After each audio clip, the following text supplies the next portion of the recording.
Welcome to this panel discussion in celebration of World Quantum Day. We're really excited to have some prominent speakers with us this afternoon. And I'm Yaseera Ismail. I'm from the Quantum Research Group at the University of KwaZulu-Natal. I'm also 2018 Optica Ambassador. And today I have the advantage of hosting this panel discussion with Najwa Sidqi, who is the Knowledge Transfer Manager for Quantum Technologies at KTN. And we have a very interesting lineup of discussions for you this afternoon. So without further doubt, I'd like to hand over to Najwa to introduce the speakers.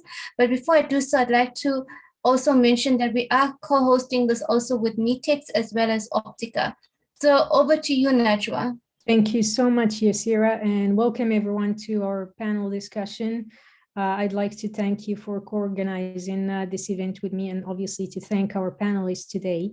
So to introduce our speakers on this conversation entitled Fulfilling Our Quantum Ambitions and talking about the current efforts in both UK and South Africa for quantum technologies research and development, I'd like to introduce Professor Sir Peter Knight, who's a Professor Emeritus at Imperial College in Quantum Optics. And Sir Peter is one of the founders, or the main founder, of the UK National Quantum Programme, and also chair of the UK National Quantum Programme Strategic Advisory Board. I would like to introduce Professor Francesco Petruccione, who's a Professor of Theoretical Physics at the University of KwaZulu-Natal, and also have been appointed as the South African Research Chair for Quantum Information Processing and Communication, and held several positions in South Africa regarding quantum information and processing. And last but not least, I'd like to welcome Wenmiao, who's one of the co-founders of Quantum Dice, which is a UK quantum startup. And along of other co-founders, Wenmiao is pioneering the development of the world's fastest, compact and self-certifying quantum random number generation. Welcome to all our panelists and speakers, and thank you so much for accepting our invitation. Thank you. Thank you, Najwa. So I'd like to maybe mention that if any of our attendees would like to maybe pose a question to one of our panelist members, please post your questions in the Q&A or the chat. And if we have time, we will get to it. So to kick off this event and this discussion on fulfilling our quantum ambitions, I'd like to ask each of our speakers to maybe set the landscape on how quantum is changing the world. So we have given each one of our speakers at least 3 minutes for each question. So how can you see quantum changing the world? And maybe we can start with Sir Peter Knight. One of the questions that often asked is quantum technology something that is affecting people immediately, or is it very long term? And my reply to that is that there are parts of the journey which are really quite distant. Maybe quantum computing at scale is a decade away, but the journey towards that goal is already generating things of economic importance around the world. The ability to control quantum bits in a coherent way and to read information out already gives you new sensing capabilities, new timing capabilities, and so on. So I think the thing that's really transforming things at the moment is the understanding of the incredible spectrum of things that quantum will enable us to do. But let me give you one immediate one, okay? And that is the ability of very small electromagnetic sensors to detect brain electromagnetic fields. And that's already being used. It's been rolled out from laboratory optically pumped magnetometers to machines that are guiding surgeons in epilepsy in hospitals now. So in other words, quantum technology isn't something that's a decade away before it impacts your next door neighbor, but it's now. But it's a long journey to do everything. But the ecosystem is feeding a whole plethora of really interesting applications. Quantum clocks for timing, sensing, communications, and of course, computation. The journey is far from over, but we're already seeing ways in which we reap the advantage. That is true, and that's definitely quite inspiring to see how quantum technology is focusing more on all the areas where sensing is so important and medical technology. Over to you, Francesco Petruccione. No, thank you, Yaseera. And what is also important and that we must not forget, yeah, is that quantum technology, the old quantum technology of the first quantum revolution where that happened 100 years ago, also gave us amazing technologies. Yeah, the transistors, lasers, diodes, all our computers wouldn't exist without quantum computing, without quantum computing, without quantum physics. Yeah, so we must not forget that. And you know, even the development transistors were developed in the late 40s, yeah, just after the end of the Second World War. Yeah? The Schrödinger equation was 20, so it took 25 years, yeah, from the Schrödinger equation to the transistor. Yeah? And in a similar journey is to be expected for the kind of second quantum revolution, if I can use that term, yeah? Developments. It will probably also take another 25 years until we can have a universal quantum computer and things like that. Yeah? But as Sir Peter said, I also have no doubt that there will be amazing things coming out of that. Yeah, you know, there are also within quantum computing, there are lots of hopes that, for instance, computer-aided drug design, yeah, could be elevated to a whole new dimension. Yeah, making the development of new pharmaceuticals way cheaper, yeah, than it is done today. And the hope is that, for instance, that the famous variational circuits, yeah, will lead to more accurate predictions of energy, binding energies, and things like that, yeah, to facilitate that. And there's just one example out of many. Yeah? So that there are whole avenues that could be completely revolutionized, yeah, by the adoption of second quantum revolution technologies. Yeah? So I'd like to hand over lastly to Wenmiao, which can give us a perspective from a quantum startup point of view of how quantum is changing the world as well. Thank you. Well, first, I'd like to start by saying that I absolutely agree that quantum as a term covers a very broad spectrum of technologies. It ranges from components such as quantum random number generators, which we're developing at Quantum Dice, all the way to, for example, quantum computing hardware, and also lots of various software and also other types of application areas that quantum enhanced and quantum enabled technologies can really make a difference. In terms of how we see Quantum Dice as a startup, potentially making an impact on the society that we live in now, and also on the UK's economy, is that we are addressing the problem of digital security.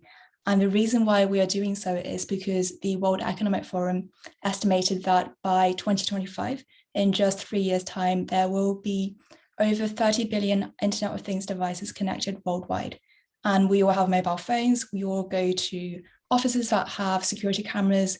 There are initiatives such as smart cities, of which Singapore is one, as well as smart factories, which are used in manufacturing. And there's lots and lots of devices being connected and sharing and transmitting data daily. Now, all this data is currently being secured by encryption protocols, and almost all encryption protocols depend on a source of true random numbers. But what we have found over the past 2 decades is that the existing random number generators are falling short on 2 accounts. So first, they are either only pseudo-random, meaning that they are based from a computer algorithms, and hence they're vulnerable to brute force attacks or to anyone who has enough time or computing power to catch that pattern that's been repeated. And that creates a cryptographic problem called entropy depletion, and that introduces an attack vector into any types of security system. These second types of random number generators, which are being used, are called classical physical hardware-based random number generators, but these are limited both in terms of generation rate, as well as being vulnerable to direct attacks on the hardware itself. And of course, because it's a hardware device, it will degrade over time and hence affect the quality of the random numbers being generated. What we're doing at Quantum Dice is we are leveraging the inherently statistical nature of quantum mechanics to offer a true random number generator. But what we have is a pattern which was developed here at the University of Oxford called Source Device Independent Self-Certification. We call it DISC for short. And what this means is that we have a protocol that continuously monitors both the hardware of the device, and it's able to detect and adjust for any changes occurring to the hardware in real time, whether it's from a malicious third party or simply from the components degrading over time. And hence we're able to guarantee a certain level of quality to the keys that are being generated from our device.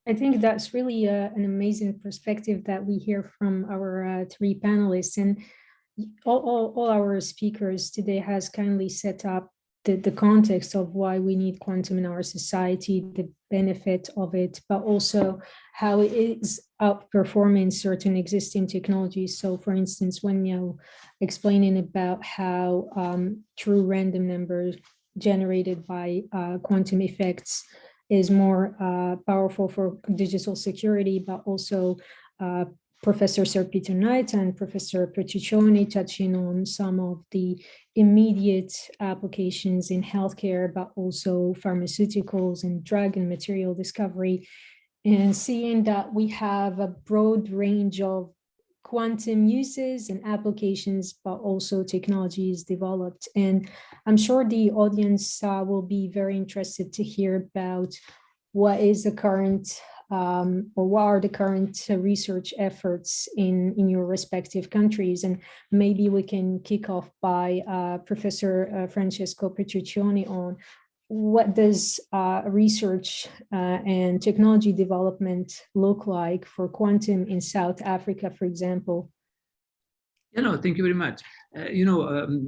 South Africa, the official South Africa started a little bit late to support quantum technology. Only last year, the first roadmap, let's say, for quantum technologies in South Africa was published and supported fully, but by our government.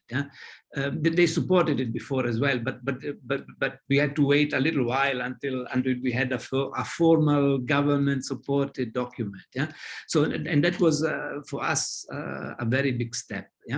And essentially what this roadmap suggests, is that we sort of categorize the research efforts in South Africa in three categories that we mentioned before: essentially the communication aspect, the computing aspect, and the metrology aspects.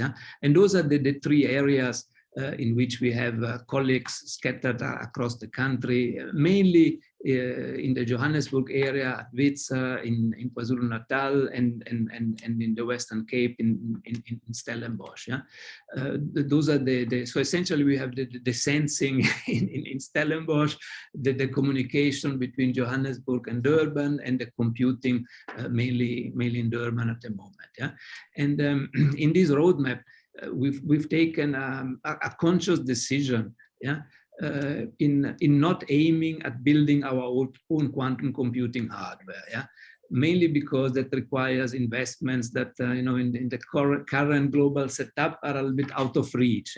Maybe in a second stage, but at the beginning, so we don't have that ambition. We have in South Africa, we have a Center for High Performance Computing, a national center, and they are the institution that will be tasked to provide us access to quantum computers in the cloud, like they provide us access to high performance, to supercomputers, to clusters and things like that at the moment. And I think for a country like South Africa, where research funding comes at a premium, I think it's a very reasonable approach. If our quantum hardware guys develop very fast, then maybe in a second phase we might develop the ambition to build a quantum computer of our own.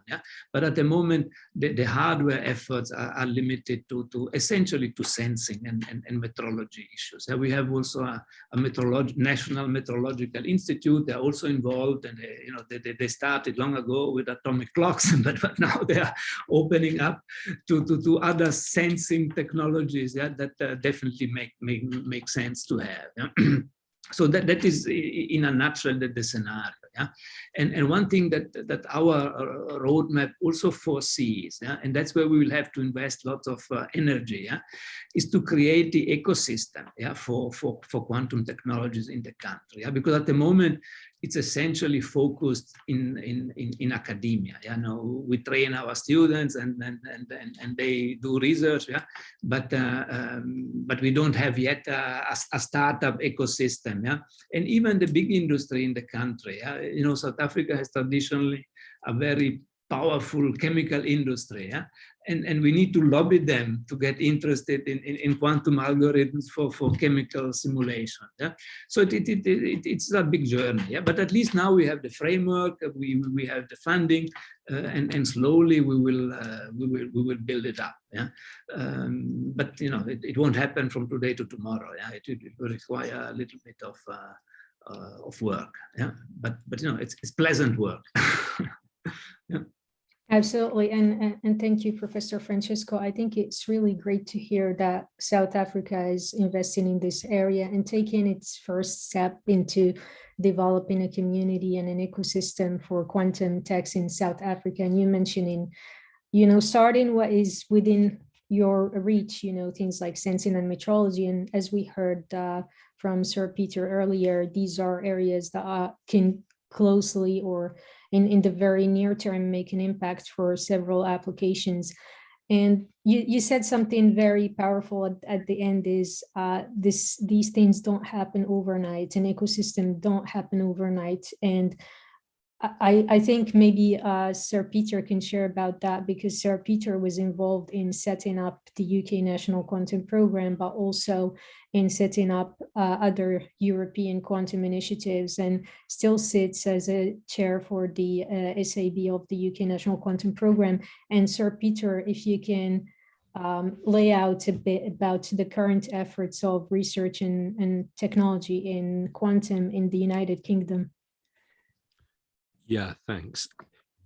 You know, setting up a big program actually does take time, because what one needs to be able to do is to look at what a particular area, for example, quantum technology, what can it do with a resource when you've got a lot of competition from other areas that probably need investment as well. So you really need to have an evidence-based decision-making process that says, actually, time's right to invest in this area rather than that area, because, you know, budgets are finite and we're all being squeezed for resource. So the UK program actually started back in 2013. Okay, so and the way it started was firstly to identify that you had actually had scientific strengths within the UK. So in other words, we weren't building on nothing. We had an intellectual tradition in the area that was very strong, and it was evidenced by an international review that looked at the UK. Secondly, we had an industrial capability to pick it up and run with it. And a lot of what we focused on linked to photonics, because in the UK, photonics is one of the great hidden success stories of the British economy. I mean, it generates slightly more per annum to the GDP of the UK than pharmaceuticals. It's a really astonishing hidden sector. So we had an industrial appetite, an intellectual capability, but building an alliance of everybody that can contribute to it took time. So here we are. We ended up with a 1 billion investment, UK pounds, over a 10-year period, and we've got about 2 years to run on that money.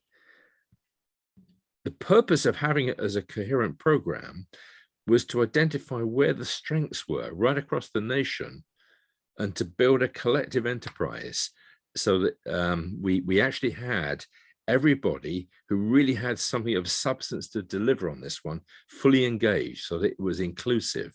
I think that was really important. So building that ecosystem in terms of sensing, timing, imaging, communications, computation is really important. And of course, what's developed in the UK is an increasing appetite from industry to pick up and run with this one. So the largest single component now within our program is the engagement with industry on industry-led challenge programs. Mapping the ecosystem is really complicated, and one needs real skill to identify where everybody is in this dynamically evolving ecosystem. And one thing I'm going to do is to say that without Najwa, we wouldn't know that, because Najwa actually mapped out for us in the UK exactly where everybody was, how they were contributing. Not only did she do that for the UK, she did it for Europe as well. So I think some applause for Najwa in actually generating those insights, because it's not a program for one person, it's a program for a nation, and for the early career people and the people that are really developing this one to play their part. And so building an ecosystem was absolutely part of it. Now, turning to South Africa, I've been involved in working with Francesco for seems like 2 decades now, where again, it's this collaborative enterprise of identifying strengths across a nation, where you get so much more through collaborative enterprise and respect for everybody's talents in this one. And that's really quite important for us. The same thing's going on in Europe within the flagship program as well. So great opportunity space. But remember, in the UK, we did start in 2013. It's quite a long journey. And to be honest, I did allegedly retire in 2010. Okay, so it's been really a wonderful opportunity for me to actually be able to contribute to this, pulling in all these threads together. But it does take time, and we can see this in the US as well, where again integrating it rather than competing is actually part of the whole challenge. But what we will see is a really exciting ecosystem of startups, like Wenmiao, for example. Quantum Dice is one of a number. The UK has actually been fantastically successful in generating startups and sustaining them, and persuading venture capital that quantum isn't this coffee table discussion thing that we talk about, but has economic benefit. It takes time. Yeah. Thank you so much, Sir Peter, for this great perspective, and obviously for your kind words about the mapping work that we have completed at KTN. So you touched on several aspects, and obviously the UK Quantum Program is ahead of several initiatives across the globe because it has started nearly 10 years now. And you touched on the importance of several aspects of setting up a program to founding an ecosystem, but also the importance of the supply chain. So for example, the photonics supply chain, the importance of industry engagement, the cross-sector collaboration. And I'd like to turn to Wenmiao, as she has founded with other colleagues Quantum Dice only a couple of years ago. And I want to ask you, Wenmiao, on your perspective of quantum in the UK now, and what was it like to start up a business in such a flourishing landscape? How was that experience for you? But also, how do you see the development of your technology in the near future? Thank you, Najwa. Well, Quantum Dice and the core technology that we have is an output of the UK's National Quantum Technology Programme that Sir Peter put together. It was developed in Oxford, and we have been very much supported by the entire of the UK ecosystem, both in terms of academia, industry, but also within the now growing startup support ecosystem that is dedicated to quantum. I met the rest of my co-founders in July 2019 through a program that our university ran, which brought together students to commercialize and to develop initial business plans for certain pieces of key technologies that the university owned. We won that program, but through that program, we met with people from the Quantum Technology Enterprise Centre, which is based in Bristol, and was an initiative that was started by Bristol University. As Sir Peter mentioned earlier, the UK has a host of quantum startups doing quantum sensing, quantum cryptography, quantum communications, quantum computing, and a vast majority of those actually went through the Quantum Technology Enterprise Programme, because that was set up to facilitate technical founders who had a piece of innovation or a piece of technology that they had either developed themselves or they have access to, and that they want to bring to market.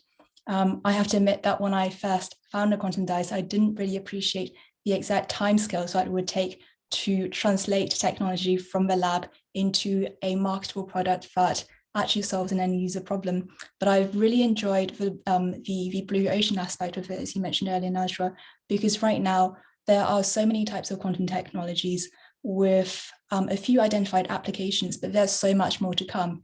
And part of the fun that we have as very early stage founders of such companies, and as such early stage founders of such technologies, is in actually working with industry, whether they are government, private industries, or even day-to-day users, to identify what new problems could be solved and could be improved upon by certain pieces of quantum technologies. One example that I give and that I mentioned earlier on is the development of smart cities. We are so connected, and our dependency on these Internet of Things devices is only ever going to grow. But these Internet of Things devices, they are currently low cost, and they are, and most of them do not have a fully secure root of trust that's directly embedded on the device, which means that within larger networks, such as within traffic systems, at smart ports, within airports even, third parties or nation state actors could infiltrate this entire communication system, gain control of it, and either access the data or actually control this whole network of devices without the people who actually manage it being able to do anything to mitigate against that. And this is the problem that we see that is coming up in the next 5 to 10 years. And this is what we really, really want to address with this piece of quantum random number generation technology that we have. It's currently a bit larger than a tissue box, but we really want to miniaturize it down to the size of a chip so that we can bring this quantum assured security even to a day-to-day consumer. Yes. Yeah. So it's quite interesting to hear of all the activities in our respective countries. And, you know, we've touched base on both fundamental research as well as quantum technology that would eventually become commercially available, and the development of the quantum roadmap and the initiatives that go into developing the quantum roadmap. So, you know, this all then basically alludes to something that we probably all touch base already on, and that's how do we foresee quantum making a great impact in society and economy? And I'm actually going to couple that to a question in the chat as well, which says, what industries in your experience plays a key peripheral role in proliferating quantum services in the main market? And I think that's quite an interesting question to answer as well. So I'll hand over to Sir Peter Knight, followed by Professor Francesco Petruccione, and then I think Najwa has a separate question for Wenmiao. Right. So think about some of the big global challenges that we face as a world, and where will quantum play a role? Now, we've already heard from Wenmiao about the real importance of securing our infrastructure. I mean, that's obviously something that a lot of people are working really diligently on because of the interconnectedness of our world. But think about some of the other things. We are really struggling to work out how we efficiently use our natural resources in terms of energy. Now, one of our startups that came also through this Bristol route that Wenmiao talked about is QLM. And what they're doing is using quantum sensors to detect gas leaks, because in gas pipelines, a disproportionate amount of the energy is actually wasted through gas leaks. So being efficient in detecting that is really important. If we move to a hydrogen-based economy, for example, with hydrogen fuel cells, what we need to be able to do is to work out how you detect hydrogen, because that's a pretty explosive thing. And again, quantum technology gives us the ability to do that sensing. So I think that looking at the way that we connect with global challenges of securing our world, obviously through the ability to protect infrastructure, of providing resilience against all sorts of threat space. Earlier, Francesco mentioned atomic clocks through the National Measurement Institute in South Africa. What we do need to be able to do is to provide a distribution of time through quantum technology, which doesn't always depend on GPS, because GPS is fragile and so on. It doesn't give you resilience. So the ability to network time and distribute it to people is really important, because if GPS goes down, you won't be able to use an ATM to get your cash. You won't be able to use a gas station to get your petrol in your car, and so on.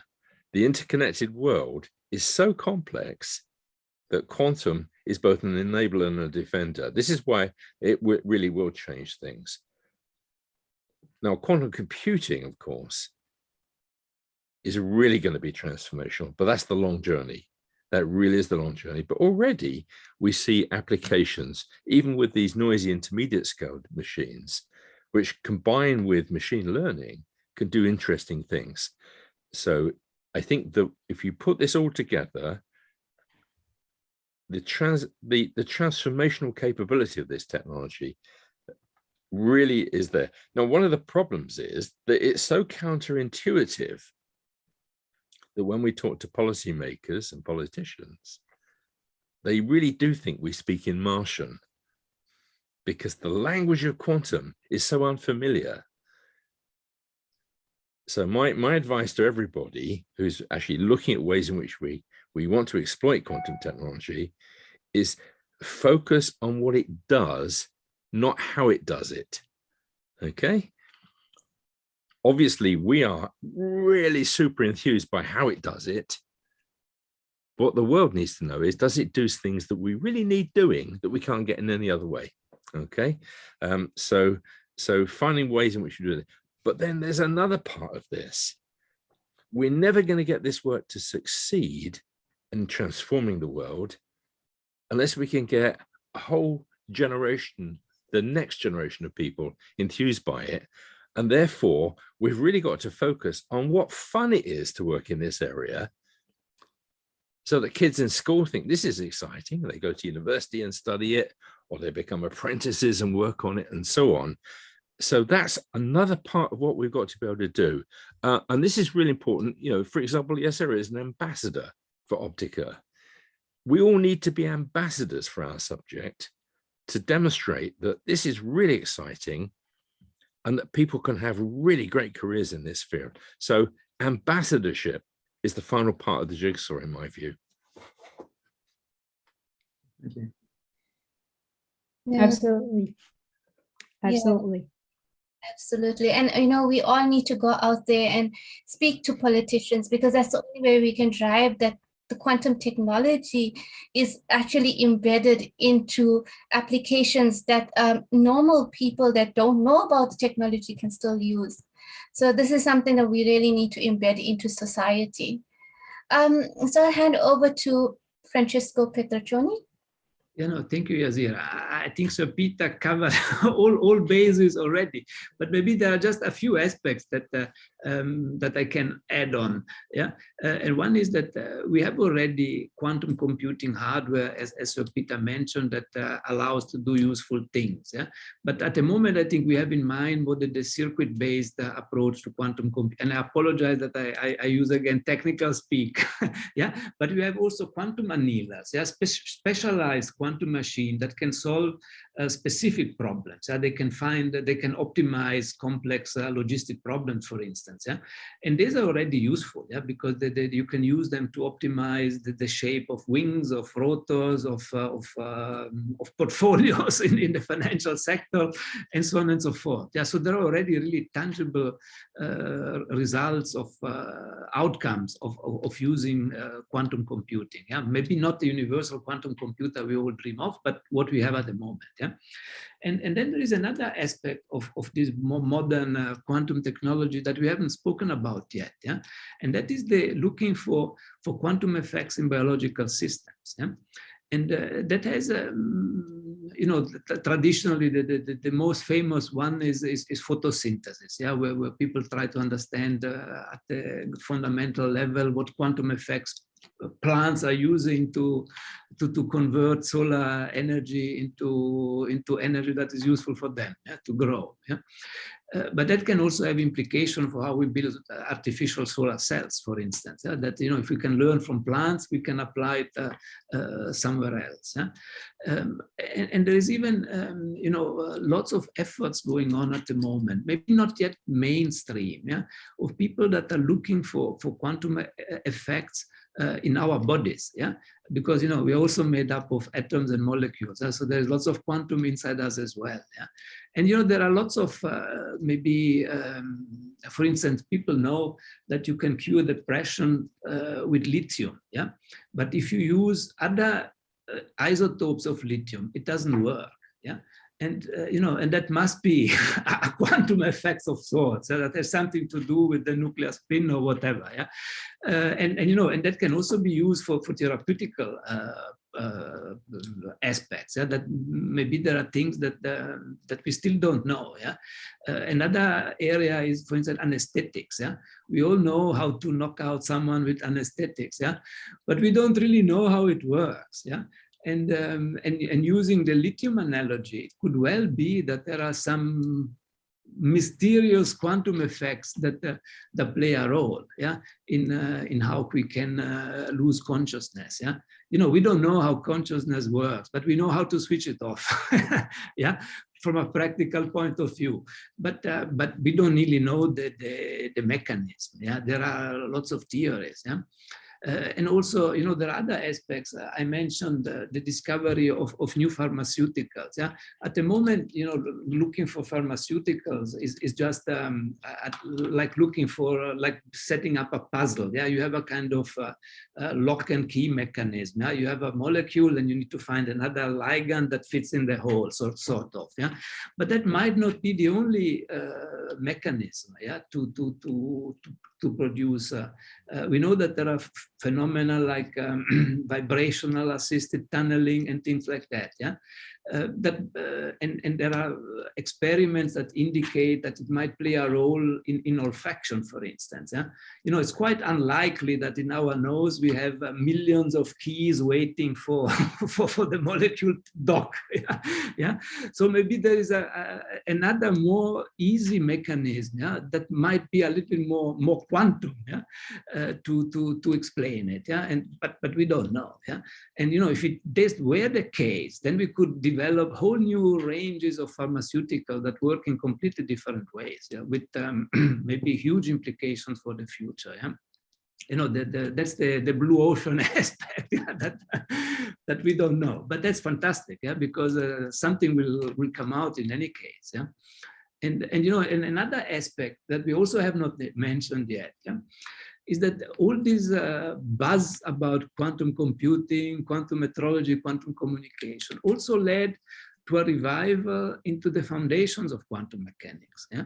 That sort of became a kind of a hippie enterprise in the last 20, 30 years, if I can, without being denigrating. But it was a little bit of a, you know, more esoteric line of research. But now we can do the experiments to test the real foundation of quantum mechanics. And you know, if you read the news recently, apparently the mass of the W boson is not what we are expecting it to be. So maybe there are really huge mysteries that are waiting out there for us. And the combination of quantum technology and foundational issues could be very productive. There are still lots of questions that we have no idea how we'll be able to solve. Can I jump in on this? Because I think this is really exciting.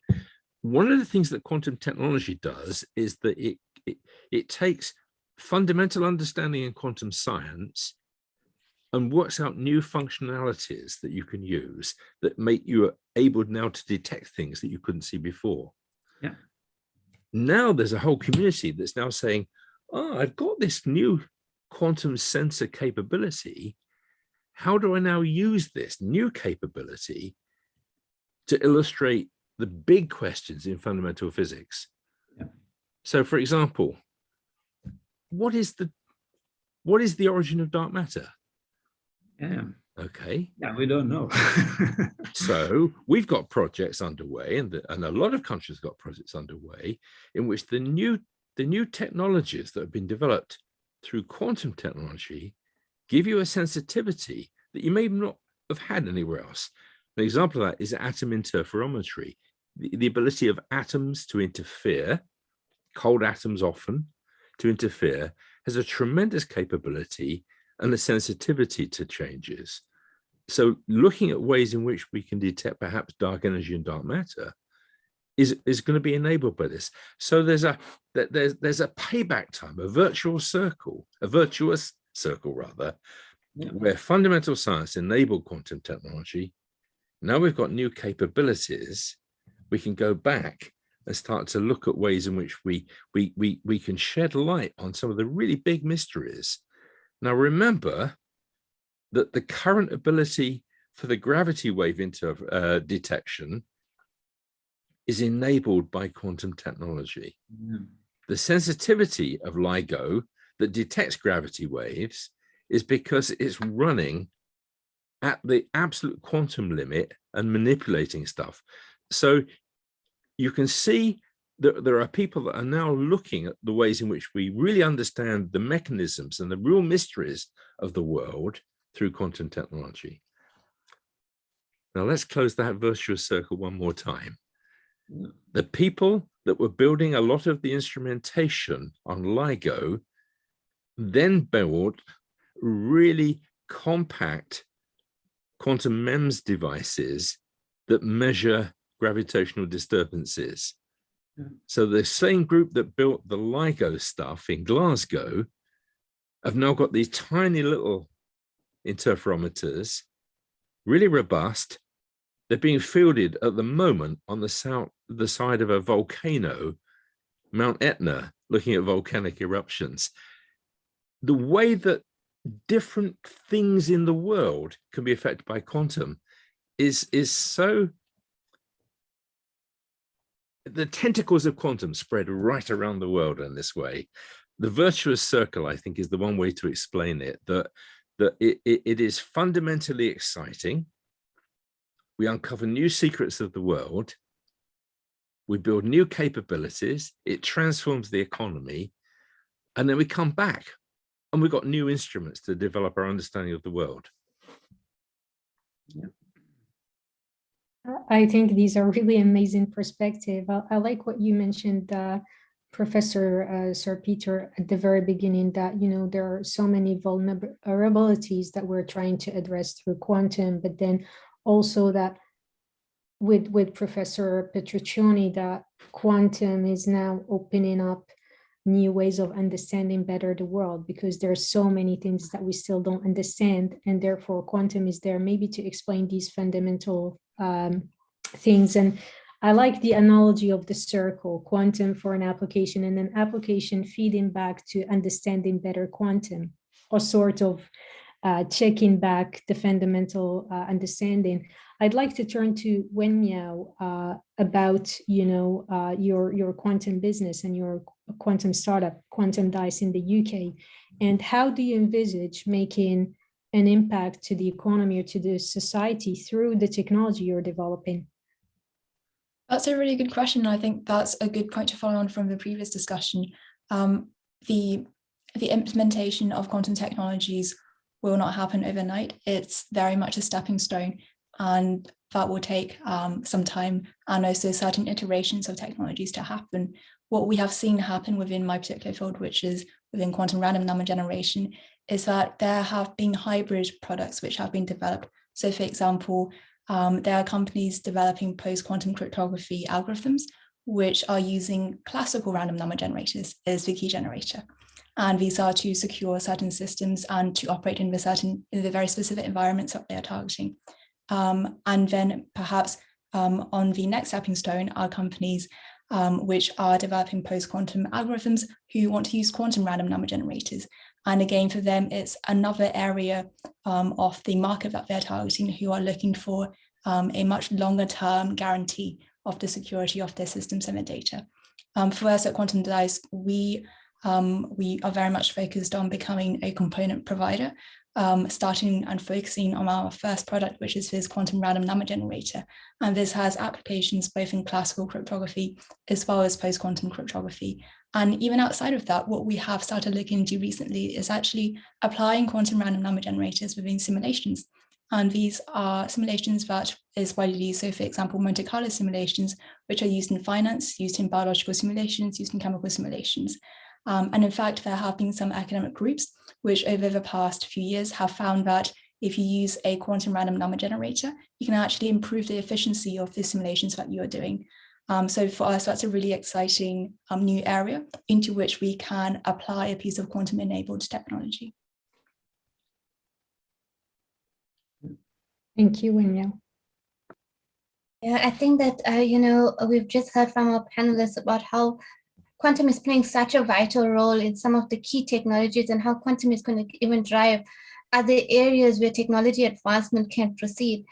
But, it all comes down to the workforce and training the workforce. So how do you view quantum training of a workforce, and what kind of partnership can industry play to create a pipeline of quantum researchers, quantum engineers, and quantum technicians? And I think this question is directed to Francesco Petruccione and Sir Peter Knight.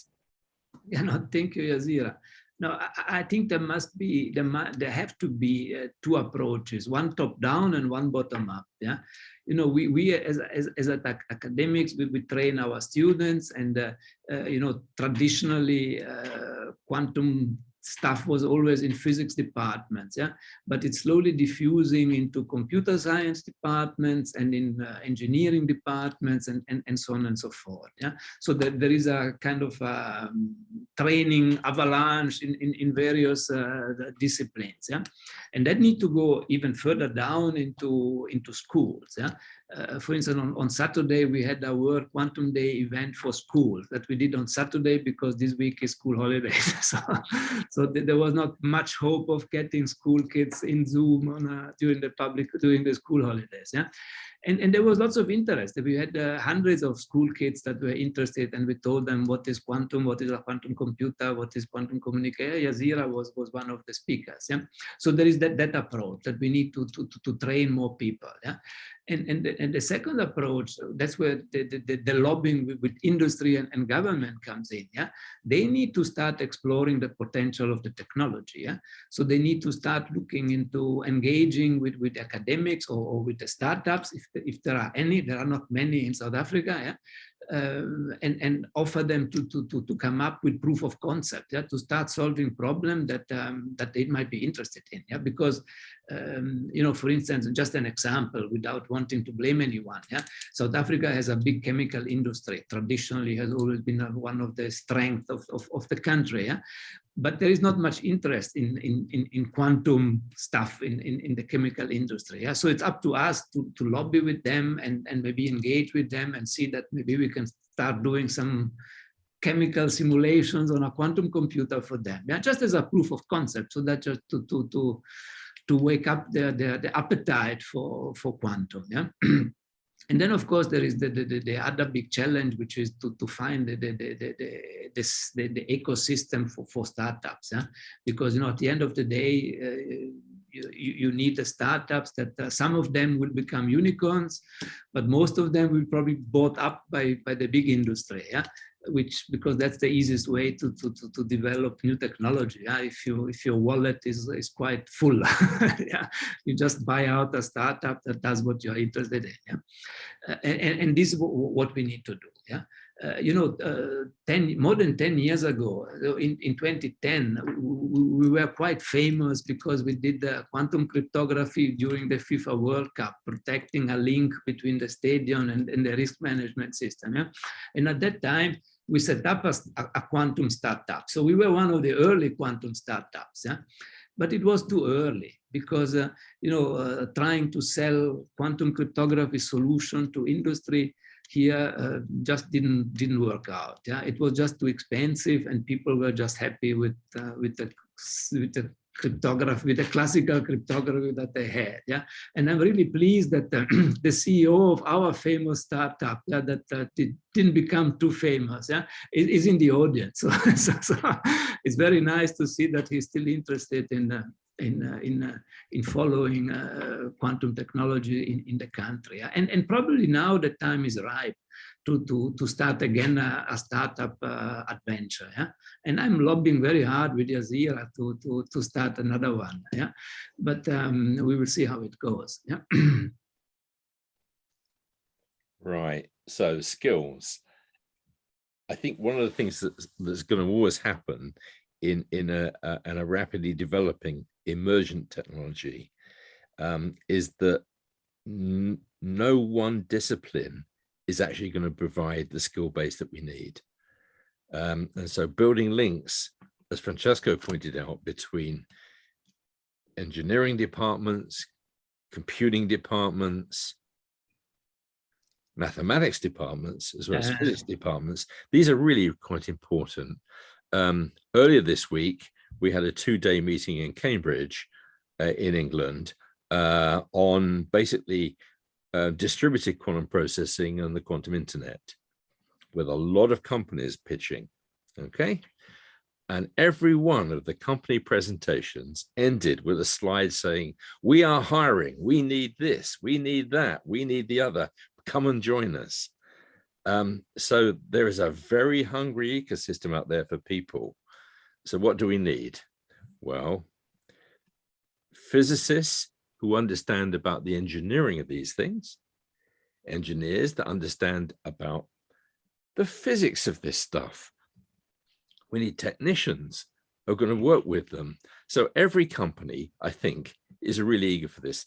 And of course, there's going to be a bit of a feeding frenzy where people are grabbing the talent. Getting that pipeline of young people enthused at school and then on to university is actually really critically important. And I think that one of the things we need to be able to do is to build a sustained effort to persuade people that this sort of stuff is real, it's a real technology, and it requires a synthesis of things right across the board. At the moment, there is no such thing as a quantum engineer, okay?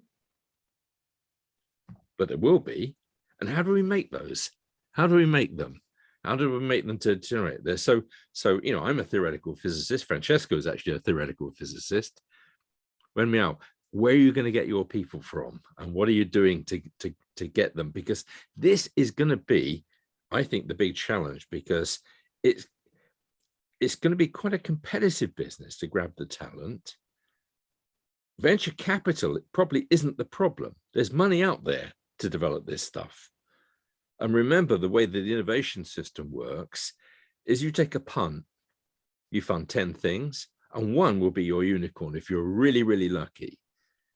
But for that to grow into a unicorn requires a lot of people. So, for example, we have a compound semiconductor component to the UK program around the Cardiff area in Wales. They are looking for 250 new recruits this year. Where do you get them from? Okay. When quantum dice expands, as we hope they all will, where are you going to get these people from? And how can we play a role in feeding that pipeline? So I think it's really important that we don't rely on old guys with white beards to do it. Okay. We're not going to enthuse a whole load of people at school with gray hair and white beards. Ambassadors are critically important. Definitely, yeah. And also, if I can just add on that, you know, I've taught for probably more than 10 years, 15 years, a quantum computing course for physics students. Yeah? And since 2 or 3 years, I teach a quantum computing course also for the computer science students. Yeah? But that requires that you change completely your courses, because you can't expect the computer science student to know what H-bar is. Huh? So right. they don't have any prior, most of them, some of them have me a double major and then it's fine, but most of them don't. Yeah? So you really need to put some time and effort in developing a course that doesn't presuppose any any knowledge of quantum physics. Yeah. And you know, you have only finite time, so you need to make tough choices of what you teach them, what you don't teach them. Yeah, but it works, and they pick it up very quickly. Yeah, so so that for me was a very rewarding experience. Yeah, that within a standard university course, you can bring computer science students from zero to what's going on in the literature at the moment. Yeah. That was a little bit unexpected for me, but a really pleasant surprise. Yeah. So just to make you laugh, I did talk to our Apprentice and Technician Academy about quantum technology. And I said, well, the problem is that this stuff that we're dealing with is quite fragile because H bar is so small. And the guys in the workshop made a really big H bar out of brass. Okay, so sometimes a sense of humor is really important. I treasure that. Yeah, that's really nice. Yeah. But Wenmiao, how are you acquiring the right skill base to make your company work? Well, we are also one of the quantum startups that's actively hiring right now, and we have been hiring ever since, I think, close to the end of last year. And the reason is because more positions have opened up, because we've seen a greater need to have the right technical expertise within the team. We are hiring through kind of existing relationships that we have with certain universities, as well as making use of large organizations that specifically help startups to recruit for quantum talent. And one example is Cureka, which was actually founded by one of my fellow QTech fellows back in Bristol. And but you know, alongside that, quantum as an industry, of course, it's going to need people with the scientific and technical expertise to keep on developing the technologies and to find new applications for them. But at the same time, to really enable quantum as an industry and not as a field of academic research to grow, we also need people who do not come from an engineering or a science background. We need people who are able to communicate and able to pass on the message of both what the technology can do to people, can do for end users and businesses, governments, but also we need those who can communicate the value of joining the quantum workforce to those who are still in education. And as such, Professor Francesco, earlier you mentioned the example of the quantum startup that perhaps was established a bit too early. Well, it's always going to be too early, and startups are always going to fail to raise further rounds of venture capital unless we have people who are able to speak and access the end users directly to tell them that there's a need for quantum technologies and that businesses and organizations need to be innovative and actually start trialing and testing these new products or services being developed by startups and other types of larger organizations, because these kind of initial trials are really crucial to a quantum startup being able to raise funding, but to sustain themselves and to finally translate and to fully commercialize that piece of scientific innovation into a product that is being used in our world every day. What brilliant insights bring in by our three panelists. And I mean, obviously it's going to be a challenge for such an emerging area, but I appreciate between the three panelists, the share for bringing enthusiasm about this nascent area for very early stage students, but also for Wenmiao pointing on the importance of having diverse backgrounds, people that know science, people that know communication and or linking with the end user is something that is very important and we're very keen on. I think we are reaching the end of our session, and I perhaps I'm just a bit disappointed that we could have had more time to discuss into a bit more details. And thank you so much to our panelists and speakers today. I'll hand over to Yaseera. Thank you, Najwa. I agree with you, Najwa. I wish we had more time to actually even get to the prevalent questions in the Q&A, because there's such interesting questions coming out from the audience that we cannot get to. However, we will ask the panelists if they have some time to reach out to those individuals directly, as well as there's a networking session now on Kumo Space. So, you know, you can reach out to the panelists in Kumo space and, have those discussions with them, and maybe those prevalent questions in the Q&A would be answered on a one-on-one basis. And I did, according to the program, we did want to ask each of the panelists to give a closing remark. And due to time, can I ask that we just give them, I guess, 1 minute each and then close it off? So 1 minute, if not less than a minute, just to close off a remark from each of the panelists for the session before we enter into Kumo space. Maybe I ask Professor Sapita Knight, followed by Professor Francesco Petruccione, followed by Wenmiao. Thank you. I think one of the things that we haven't really touched on is the need to avoid hype. Okay, quantum technology is tremendously powerful in what it will enable us to do, but we mustn't get carried away. And that hype, unnecessary hype, can lead to unwarranted expectations of what we can do and what we can't do. And so I think we're all trying to be realistic. There's a kind of feeding frenzy in the world at the moment about quantum, and the need for people to have a calm approach to this, to say, it is exciting, it will do these things, it's a journey underway, and to avoid hype. That I agree. But, there's also another aspect that we haven't touched this afternoon. We spoke about training, research, startups, ecosystems. Yeah? But the most important thing is that it is fun. Yeah? So that that's the secret weapon to attract young people and convince startups, industries, and so on and so forth. Yeah, because we have lots of fun doing quantum. Yeah, so quantum can be lots of fun. Yeah. It can also be frustrating at times because of obvious reasons, but essentially it's lots of fun. Yeah, and that's I think the secret weapon to attract more young people to quantum in general. Yeah. Great. Well, the remark that I had is that now is a fantastic time to join the quantum ecosystem worldwide. And I think there are so many, entry points for people who want to join the industry. So, for example, if you wanted to gain experience in a quantum startup, you can choose to be a founder if you have a piece of technology that you want to commercialize, or you can reach out to one of the multiple quantum startups working in all those different sectors of quantum.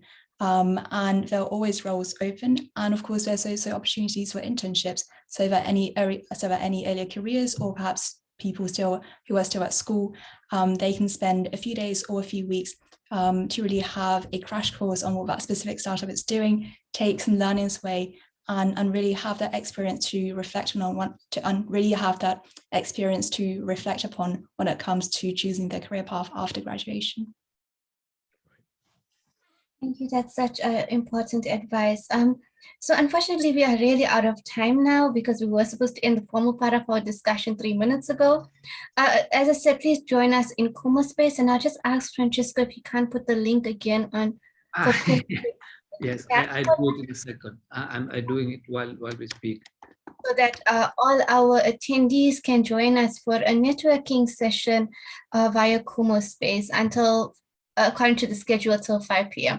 If you feel like you want to chat for longer, feel free to do so, but please do join us now in Kumo space. Thank you so much for joining the session, and thank you to our panelists for making the time to chat with us today. This has been such an interesting session, and I would agree that if you look at the chat, even the audience agreed that the session was so vital to them, and they really enjoyed it. So thank you so much. Our pleasure. Thank you for organizing it. Thank you so much, everyone. See you in Kumo space. See you all in Kumo space for networking. Thank you so much. Bye. Bye-bye. Thank you. Bye-bye.